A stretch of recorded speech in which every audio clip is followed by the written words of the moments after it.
Il était une fois, en des temps reculés où il était coutume de jeter des sorts, un roi dont toutes les filles étaient très belles. La plus jeune de ces filles était si belle que le soleil lui-même, et Dieu sait s'il avait pourtant vu de belles choses dans sa course infinie, ne pouvait s'empêcher de l'admirer chaque fois qu'il lui était donné de caresser son visage avec ses rayons. Il y avait tout près du château du roi une forêt profonde, avec en son milieu un tilleul centenaire, dont les longues branches abritaient une fontaine. Les jours de forte chaleur, la fille du roi s'enfonçait dans la forêt pour s'asseoir sur la margelle de la fontaine. Et pour tromper son ennui, la belle enfant jetait dans les airs et rattrapait une balle en or qui était son jouet favori. Un jour, toutefois, elle ne rattrapa pas la belle balle en or, qui tomba sur le sol, roula dans l'herbe et finit sa course dans l'eau. La petite fille ne put que regarder sa balle s'enfoncer dans la fontaine, et celle-ci était si profonde qu'elle n'en devinait pas même le fond. Elle se mit alors à pleurer, mais à pleurer si fort que ses larmes semblaient ne jamais devoir s'arrêter. Tout à coup, elle entendit entre ses sanglots une voix qui lui disait « Qu'as-tu donc, fille du roi ? Tu pleures si fort que tu attendrirais un cœur de pierre. » La petite fille chercha d'où venait cette voix et découvrit une grenouille dont l'horrible tête pointait hors de l'eau. « Ah, c'est toi, pâteau baveux ? Je pleure la perte de ma belle balle en or, qui est tombée dans la fontaine, dit-elle. Sèche tes larmes.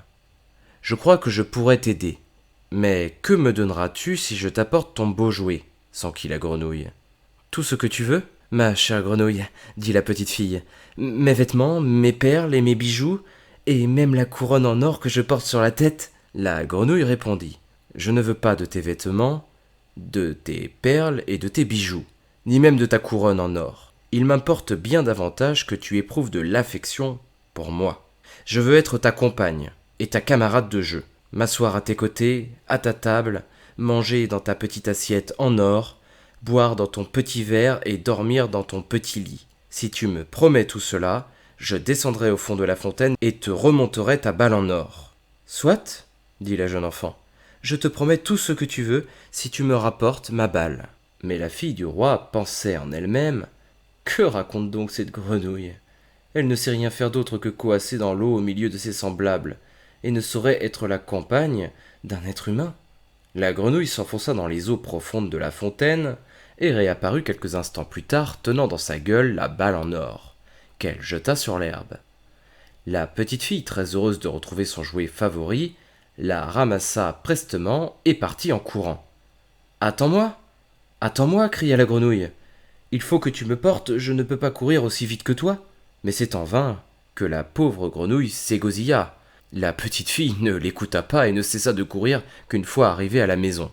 Elle avait complètement oublié la grenouille qui dut se résoudre à retourner dans l'eau. Le lendemain, alors que la petite fille mangeait dans sa petite assiette en or, avec le roi et la cour au grand complet, flip-flop, quelque chose monta péniblement l'escalier de marbre, frappa à la porte et appela. « Fille du roi, la plus jeune de toutes, ouvre-moi ta porte. » La petite fille se leva pour voir qui l'appelait ainsi, mais elle claqua violemment la porte en découvrant la grenouille sur le seuil. Elle retourna s'asseoir à table, en proie à une étrange crainte. Le roi, qui avait remarqué l'émotion de sa fille, lui demanda « De quoi as-tu donc peur ? Un géant serait-il devant la porte et voudrait-il t'enlever ?» La petite fille secoua la tête. « Non, répondit-elle. Ce n'est pas un géant, mais une grenouille, des moins ragoûtantes. »« Et que te veut cette grenouille ?» demanda le roi. « Mon cher père, répondit la petite fille, hier, alors que je jouais avec ma balle en or sur la margelle de la fontaine, au milieu de la forêt, ma balle est tombée dans l'eau. Entendant combien je pleurais, une grenouille est allée la chercher au fond de l'eau et me l'a rapportée. Mais c'est bien parce qu'elle l'exigeait, je lui ai promis qu'elle pourrait devenir ma compagne. Et maintenant, elle est dehors et souhaite entrer. » À ce moment-là, la grenouille frappa pour la deuxième fois à la porte en appelant « Fille du roi, la plus jeune de toutes, ouvre-moi ta porte. Te souviens-tu qu'hier, à la fontaine, tu me l'as promis ?» Le roi dit « La promesse que tu as faite, il te faut la tenir maintenant. Lève-toi et ouvre la porte. » La petite fille se leva et ouvrit la porte. La grenouille entra aussitôt en faisant de petits bonds, et suivit la petite fille pas à pas jusqu'à sa chaise. Là, elle s'écria « Aide-moi à m'asseoir à côté de toi ». La fille du roi hésita, mais son père lui ordonna de le faire. Quand la grenouille fut enfin assise aux côtés de la petite fille, elle dit « Et maintenant, approche de moi ta petite assiette en or pour que je puisse également manger. » La fille du roi le fit, mais de très mauvaise grâce, et si la grenouille se délecta de ce repas royal, la petite fille eut bien du mal, elle, à avaler la moindre bouchée. Quand elle eut terminé de manger, la grenouille dit enfin « J'ai bien mangé et je suis fatiguée maintenant. Monte-moi dans ta chambre et apprête ton lit. Il est temps de nous coucher maintenant. » La fille du roi se mit à pleurer, effrayée à la seule pensée de partager son petit lit bien propre avec cette grenouille visqueuse. Le roi se mit en colère et lui dit « Tu ne dois pas mépriser un être qui t'a aidé alors que tu étais dans le besoin. » La petite fille prit la grenouille du bout des doigts, la porta jusque dans sa chambre et la posa dans un coin.